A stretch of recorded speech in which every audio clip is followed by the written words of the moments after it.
basically got our Raiders head or coaching staff in place, more or less, right? There's still a couple stragglers here and there, but the Raiders coaching staff is basically in place. And we're talking about, Derek Carr's contract and free agency and all these stuff. Like they're doing it. They're going in the right order, right? Let's build our coaching. Let's get our GM. Let's get our head coach. Let's build our coaching staff. And we have time to do this. We don't have time to dilly dally, but we have time, right? Mm-hmm. And basically we've got our whole head coaching staff. Dave Ziegler, GM, Josh McDaniels, head coach, Patrick Graham, defensive coordinator, Bo Hardegree, quarterback coach, Chris Ash, secondary coach, Tom McMahon, special teams, linebacker, Antonio Pierce, offensive coordinator, Michael Lombardi, offensive line coach, Coach Carmen Bricilo. Any Raider coaches, let's start with this. Any Raider coaches that weren't kept, are you surprised or pissed? Not at all. Not one? Not really. We were pretty high on Tom Cable for a while. This season wasn't his best work. I just didn't see. Look, I saw some development late in the year, a little bit with Leatherwood, mostly with James. I think James. I saw some development with him late. A lot of development, I think, is safe to say with James. I think James came on pretty. He did really well late in the season. I'm not going to hang all of Leatherwood on Cable. I think that was just a poor pick. Losing your two starting guards like out of the gate. Having Leatherwood at all on that line was bad anyway. And then losing your two starting guards, like your two starting guards never playing a snap all year. You've turned Brandon Parker into a starting right tackle in the NFL. Yeah. Brandon Parker, if we're lucky, he never sees the field, and now he's playing every single snap. He didn't have a lot to work with, and I mean, it wasn't good. Yeah, so I'm good with it. Cable was the one guy where it was kind of like, we'll see. Our defensive line coach retired, right? Like he would have been great to keep, but he retired. 900 years old. He's gone. And obviously, like Rich Bisaccia, like I said it as soon as the season was over. I'm like, there's no new regime keeps a guy like Bisaccia around, but it still kind of hurts watching him go. Like what he did, certainly a good special teams coordinator. When a new king takes over a new kingdom, you don't let the king just like hang around the court. You move everybody out and you start fresh, and you have your guys in there because you have debts to pay. Like you want your guys, you want guys that owe you with you. Mm-hmm. This whole coaching searches are more than just simply, I want the best guys around me. I want to put together the best possible coaches. The politics are much deeper than that. Like you want people to owe you. Like if you have the power to build an NFL coaching staff, make a dozen dudes millionaires, change their careers and change their lives forever, you want them to owe you. You want them to say like, oh man, Dave Ziegler like bought me this $1 million house, or Josh McDaniels is like the reason I have this great career. Like you want that. And the best possible coaches in the best possible scenario do both. Like, no, I got the very best guy and I got my guy. Like that's what you hope is going to happen, right? That's the best case scenario for the fans of a team. But often it's just simply like, I want my homies there because he did me a favor 7 years ago and hired me at Rutgers or whatever.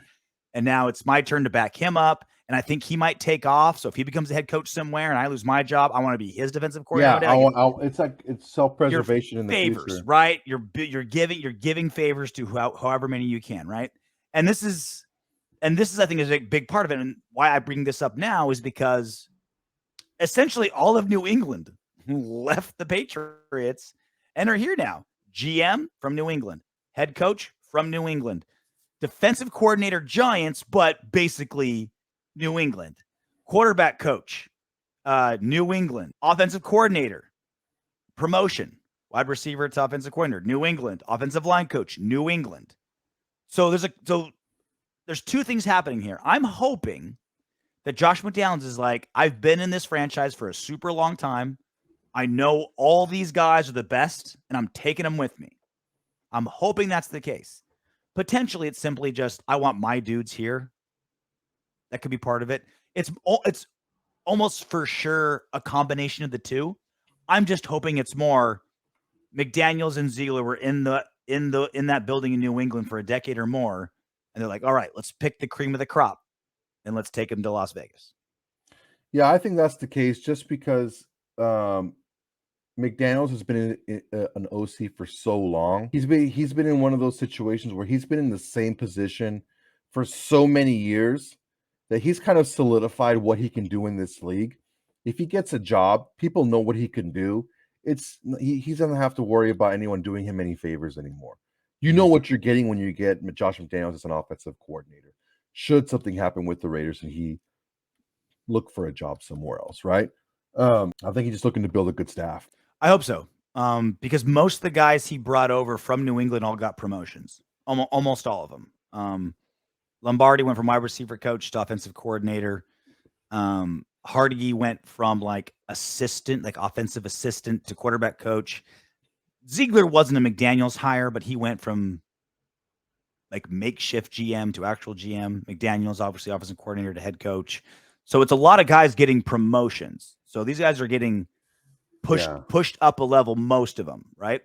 And honestly, all of them fit more or less. The only weird one to me is Antonio Pierce, the linebacker coach, coming from Arizona State. He's leaving purely because of the recruiting violations that Arizona State did and all the hot water that they're in. Like Ziegler and McDaniels are just bailing him out. Like, all right, let's get you out of college because like you're screwed. Like you're not gonna NCAA is gonna let you be a coach anymore. Let's get you out of there, right? Yeah, Herm Edwards running the program over there, dude. Like the program, like the movie, right? 60 minutes of me. You got it. 60 minutes, no business, no mercy. Nothing but snot from the snot bubble. Yeah. That's the one red flag. I genuinely believe Herm Edwards had no idea what was going on. He's that oblivious to like. Yeah, I think I genuinely think he just has no clue what's going on over there. All 18-year-olds I know drive brand new 7 Series Beamers. It's like par for the course. All these kids these days with their cars these days and the shoes. Yeah. Antonio Pierce is the one weird red flag because he was clearly brought in to just, hey, you can't stay in college anymore, right? Like that was like a favor. Hopefully he's still, I'm not saying he's a bad coach. I'm just saying like the timing and the situation was weird, right? That's the one red flag where all the other coaching hires, I'm like, okay, I get what McDaniels is doing. It sounds like on paper he's just hiring the best guy available, and they work together great. Wonderful. That's what we want. Well, we also Antonio Pierce. We also hired Rob Ryan. Yep. As a senior defensive assistant.